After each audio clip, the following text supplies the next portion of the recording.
হবে তারপরে এবার বন্ধ হয়ে যাবে। এখানে এই বছরের ভোক্তা হয়েছে কম করে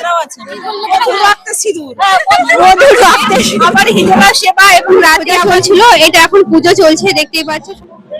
এই দেখো সবাই কিন্তু এখানে আমি রয়েছি আমাদের দাসপুরেতে লাউদার মন্দিরেতে, মন্দিরের যার সামনে রয়েছে আমার চ্যানেলে সবাইকে ওয়েলকাম। আমি প্রিয়াঙ্কা, সকলে জানো আমি ইউপিতে থাকি। এখন আমি চলে এসেছি আমাদের ওয়েস্ট বেঙ্গলে এবং আমাদের দাসপুর এরিয়ার মধ্যে রয়েছে লাউদার মন্দির। এই মন্দিরেতে প্রচুর জাগ্রত একটি মন্দির। আজকে এই মন্দিরে রয়েছি চড়ক পূজা উপলক্ষে, সমস্ত কিছু আপনাদেরকে দর্শন করাবো, তো সকলে পুরো ভিডিওটি দেখতে থাকবে। সেই ঘাটে এখানেতেই চড়ক খেলা হবে, একটু পরে হবে। তো এখানে দেখতে পাচ্ছ অনেকে ফেরত কোথা থেকে আসা হয়েছে। আচ্ছা, আসতে কি টাইম লাগবে? টাইম লাগবে ঘাটাল থেকে? তো ওটা তো লাউদাতে, মানে লাউদা নেই, গোপীনাথপুরের ওখানটা দিয়ে তো আসতে তো টাইম লাগবে। ও প্রচুর ভিড় হয়ে যাবে একটু পরে। এখানে তো দেখো প্রচুর পরিমাণে ভিড় রয়েছে। তোমার বাড়ি কোথায়? এখানে সব সেই চড়ক পূজার ঘাটে দেখো এখনো কিন্তু চড়ক নিয়ে আসেনি, যখন আসবে তখন আমি পুরোটাই শেয়ার করবো। তোমাদের সব বাড়ি কোথায়? কোথায়? সুজানগর। আচ্ছা, সব পাশেই বাড়ি। আচ্ছা, প্রত্যেক বছর চড়ক পুজো দেখতে আসা হয়? ছোটবেলা থেকে দেখে আসো তাই তো? তোমাদের বাড়ি কোথায়? আমাদের এখানেই বাড়ি। এখানে সব বাড়ি? আচ্ছা, কোথায়? এখানে বউ তাহলে? এখানে বউ। আচ্ছা, তোমার? এখানে। তোমার বাড়ি কোথায়? আমার বাড়ি রসিগঞ্জ। তোমার নাম কি? পাপিয়া মান্না। টাইম লাগবে না একটু চড়কের জন্য? গরম চলো, একটু টাইম তো লাগবে। চলো চলো ওয়েট করছি। এরপরে কি হবে? হিজলা হবে। দেখার মতো সিন চলবে না? তো যারা যারা দাসবে এদের মধ্যে আছে, আমি ভিডিওটা লাইভ পোস্ট করবো, জলদি জলদি চলে আসবে সকলে। কালকে জল ঢালা বলো, কালকে অনেক কিছু, কালকে আরো সব দিকে দেখার মতো হবে না? কালকে যদি আসো কালকে আরো ভালো লাগবে। কালকে প্রচুরই ভিড় হয় বলো আমাদের। রাত থেকে জল ঢালা মানে ভোর ভোর। আচ্ছা, যাত্রাও আছে। যাত্রা আবার কবে? একদিন যাত্রা। আচ্ছা, যাত্রাও আছে, একদিনই হয় যাত্রা? একদিনই যাত্রা আছে। যাত্রার নাম বলো, নাম বলো। বধুর রক্তের সিঁদুর। বধুর রক্তের সিঁদুর যাত্রার নাম।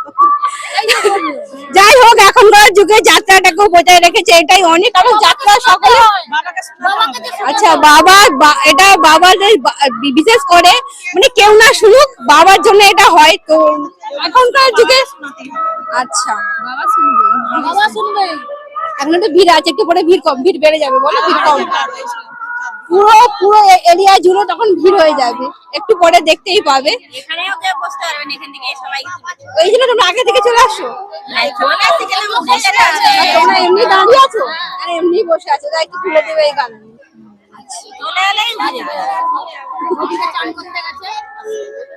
তার মানে রাতে, মানে এখন থেকে স্টার্ট করে রাত তক দেখার মতো চলবে হচ্ছে। রাত্রে ভিড়, কাল তো ভিড় হবেই। 10,000-12,000 লোক হয়। 10-12,000 লোক হবে? তার মানে এখানে তো লাইন দেওয়ার জায়গা পাওয়া যাবে। জায়গা পাওয়া যাবে না। 3-4 করে লাইন হয়। 10-12,000 লোক হয়, তাই তো? ছাড়ুক না, ঝগড়াঝাটিও তো হয় তাহলে। ঝগড়াঝাটি মাথা ঘুরেও অনেকে পড়ে যায়। দেখো আচ্ছা, আচ্ছা বুঝলাম, মানে বাবার মাথায় জল ঢালার জন্য লোক ঝগড়াঝাটি করেও জল ঢালবে, তাই তো?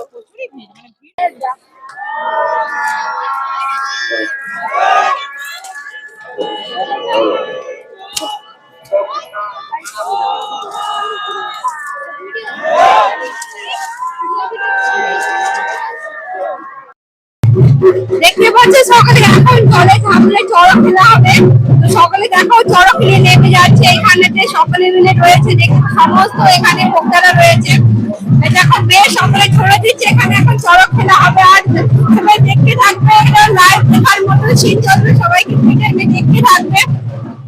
দেখো বাবার ভূতনাথের মন্দিরে চড়ককার পূজা চলছিল, চড়ককার খুব জলদি পেয়ে গিয়েছে। সত্যিকারের ভূতনাথ বাবাজির বহু কৃপা রয়েছে, খুবই জাগ্রত এইখানে দাসপুর এরিয়ায় সকলে জানে প্রচুর জাগ্রত মন্দির। এই মন্দিরতে যে যা মাগে তার মনের কামনা অবশ্যই পূর্ণ হয়। প্রত্যেক বছর এখানে ভক্ত বহু বহু হয়, এই বছর হয়েছে দেখতে পাচ্ছ।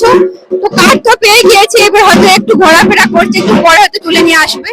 আচ্ছা দেখো সব দেউলগুলোকে এক জায়গায় করে দেওয়া হয়েছে, আর এখানে এখন কিন্তু চড়ক কাঠ খুঁজছে। চড়ক কাঠ এখানে খুঁজে পাওয়া যাচ্ছে না। যখন চড়ক কাঠ খোঁজা হয়ে যাবে তখন মন্দিরেতে যা হবে, আবার হিজলা সেবা এবং রাতে আবার ধুনা সেবা সমস্ত কিছু হবে। তো সবাই সবকিছু দেখতে পাবে। কারণ এই দেখো পেয়ে গিয়েছে পেয়ে গিয়েছে পেয়ে গিয়েছে। এই দেখো ওই দেখো দূরেতে দেখতে পাচ্ছ চড়ক কাঠ খুঁজে পেয়ে গেছে সকলে। গোটা পুকুরটির চারদিকে ঘোরা চলছে। এইদিকে দেখো হিজল রয়েছে, আর ওইদিকে দেখো চড়ক কাঠ পেয়ে গিয়েছে। একদম পুকুরকে গুলিয়ে দিচ্ছে কিন্তু। এই যে এই ঘাট দিয়ে উঠে আসবে, দেখো সামনে দিয়ে সকলে কিন্তু উঠে আসবে। দেখো এখানে এখন দেউল যাচ্ছে, দেখো চলে এসছে কিন্তু সমস্ত ভক্তরা। চলো আমি চড়ক পূজার পরেই হিজলা হবে। কালকে তাহলে জল ঢালা, তাই তো? জলের পর আবার শেষ না, আবার কিছু আছে? না চড়ক হয়, চড়ক হয় না, আমাদের এখানে হয় না। আমাদের এখানে চড়ক চড়ক হয়নি না। মানে আজকে আমার এটা বাপের ঘরের দেশ বলবেন, আর আমাদের সেইখানে হয় কাঁটা ভাঙা। আচ্ছা আজকে মানে এই চড়কটা হয়ে যাওয়ার পর কাঁটা ভাঙা হবে আমাদের। তারপর মানে কালকে জল ঢালা হবে, তারপরে বন্ধ হয়ে যাবে, তাই তো?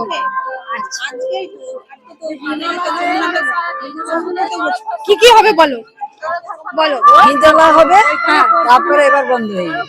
আচ্ছা হিজলা হওয়ার পর কালকে মানে জল ঢালা হলো, তারপর হিজলা হবে। জল ঢালা হবে।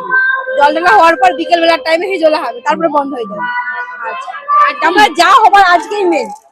আজ হয় কালকে জল ঢালা হবে কালকে সারাদিন সন্ধ্যা হয়ে যাবে, তার মধ্যে তোমাদের সব বাড়ি এখানে। আমি দেখতে পাচ্ছ চড়ক কাঠ দেখাচ্ছি, সেই লাউদার মন্দিরে সেই চড়ক কাঠ। দেখো চড়ক কাঠ এখন পুজো চলছে। এই চড়ক কাঠই খোঁজা চলছিল, এটা এখন পুজো চলছে দেখতেই পাচ্ছ সকলে এখন রয়েছে। আজকে পুজো মানে চড়ক কাঠ এখানেই থাকবে, কালকে বিকালে উঠে যাবে। আজকে এখানে থাকবে, কালকে বিকেলে খুলবে। দুপুর টাইমে উঠে নিয়ে মন্দিরে যে ঘুরবে। মন্দিরে কি আবার ঘুরবে? আচ্ছা মন্দিরে আজকে এখানে রয়ে এটা জাগানো হলো, তাই তো? আচ্ছা আজকে জাগানো হলো, কালকে আবার এটাকে বিকেল টাইমে, তাই তো? দুপুর টাইমে কালকে জল ঢালা হবে। কালকে প্রচুরই ভিড় হবে। এখন আপনারা বাবাকে দর্শন করে নিন। চলুন এরপর আমি মন্দিরের চারিদিকটা ঘুরিয়ে ঘুরে দেখাচ্ছি, তো সকলে দর্শন করতে থাকবে। তো এখানে দেখো অনেক ভক্তরা রয়েছে, আর সামনে রয়েছে অনেকজন। চলো আমি শেয়ার করছি। তোমরা কোথা থেকে এসেছো? কোথা থেকে এসেছো? বেলাঘাটের সামনেই বাড়ি। ও, আর কি কি সবকিছু হয়ে গিয়েছে? বাকি আছে চড়ক পূজা বাকি আছে। আচ্ছা চড়ক পূজা বাকি রয়েছে। চলো এখন সামনের দিকে নিয়ে যাচ্ছি, সকলে দেখতে থাকবে। আমি আছি আমাদের দাসপুর লাউদাতে ভোরনাথ বাবাজির মন্দিরে। তাকে তুমি কখন এসো? একটু আগে একটু আগে ওরা যখন অমনে যায়। ও এখন অনেক কিছু হয়ে গিয়েছে, তো অনেক দেরিতে আমি এসেছি। আর একটু বাকি রয়েছে। কি কি বাকি রয়েছে গো? এখনো হিজলা হবে, চড়ক খুঁজবে, আর কি হবে বলো? আচ্ছা রাতটা ধুনা সভা হবে। আটটা ধুনা শুধু হ্যাঁ। হিজলা হবে আর চড়ক খুঁজবে। তো আমি পুরোটাই শেয়ার করবো, তো সকলে দেখতে থাকবে। চলো দেখো মিষ্টি দোকান লাগানো হয়েছে। এগুলোকে কি বলে? খাঁড়ি আর মিষ্টি, এখানে জিলাপি অনেক রকমের কি কি সব আছে। কি কি নাম গো এগুলোর? এটার নাম হলো মুগের জিলাপি, আর রসগোল্লা, পান্তুয়া, তারপর সুটি, গোজা, এটা জিলেপি। তাহলে এই মেলাতে এইরকম অনেক সংখ্যক দোকান লাগানো হয়। কালকে যারা আসবে তারা সকলেই জানে দাসপুর এরিয়াতে প্রচুর জাগ্রত এই মন্দিরটি সকলে রয়েছে। আর নদীর মানে এটা তো পুকুরের চারিদিকে কিন্তু একটু পরে প্রচুর ভিড় হয়ে যাবে। এখন যদি একটু কম সংখ্যক ভিড় হয়েছে, একটু পরে দেখতে পাবে আরো ভিড় হয়ে যাবে। বলো আরো ভিড় হয়ে যাবে না? তো প্রত্যেক বছর এরকম ভিড়। আচ্ছা এই বছর ভক্তের সংখ্যা বেশি না কম? বেশি আছে। কতজন তবু? মেয়েও সমান, হুম। ছেলেও সমান। 190-50 জন। এখানে এই বছরের ভক্ত হয়েছে কম করে 200 জন হয়ে যাবে। এই বছরের ভক্ত এখানে রয়েছে। প্রত্যেক বছর এরকম হয় না, প্রত্যেক বছর একটু কম হয়, কম বেশি হয় আর কি। মন্দিরের সামনে প্রত্যেক বছরই মেলা হয়। তো এখন আমি চলে এসেছি মেলার সেই সামনে। কি কি রয়েছে চলো শেয়ার করছি। এইখানে দেখো বাচ্চাদের খেলনা থেকে স্টার্ট করে যেরকম মেলাতে সমস্ত কিছু থাকে, তো এখানে সমস্ত কিছু রয়েছে। এখানে বাচ্চাদের খেলনা রয়েছে। চলো আমার ছেলেদের কিছু খেলনা কিনে দিই। তোমাদের বাড়ি কোথায়? সুতানাবাড়ি। প্রত্যেক বছর এখানে আসা হয়? হ্যাঁ, এখানে সামনে বাড়ি। আচ্ছা সামনেই বাড়ি। তো আমরা চড়ক পূজা দেখতে এসেছিলাম, তাই ভাবলাম একটু মেলাটা ঘুরে। কালকে প্রচুর ভিড় হবে না? কালকে জল ঢালা, তাই তো? আচ্ছা দেখি কি কি খেলনা নেই। কি নিবি কি নিবি? কত করে এগুলো? হ্যাঁ একটা 50 টাকা হবে নি? একটা দিয়ে দাও। সেই মন্দিরের মধ্যে তো এখানে হিজলা হবে, সামনে দেউল রাখা রয়েছে আর সমস্ত ভক্তরা দেখতে পাচ্ছ এই যে এখানে রয়েছে দোলার জন্য, এখানে দোলা হবে তো সবাই এক জায়গায় এখন দাঁড়িয়ে রয়েছে। এই দেখো সবাই কিন্তু এখানে এক জায়গায় দাঁড়িয়ে রয়েছে, একটু পরে এখানে হিজলা হবে তো আগে পুজো হলো তারপরে এখানে হিজলার জন্য আসলো, সবাই দাঁড়িয়ে রয়েছে।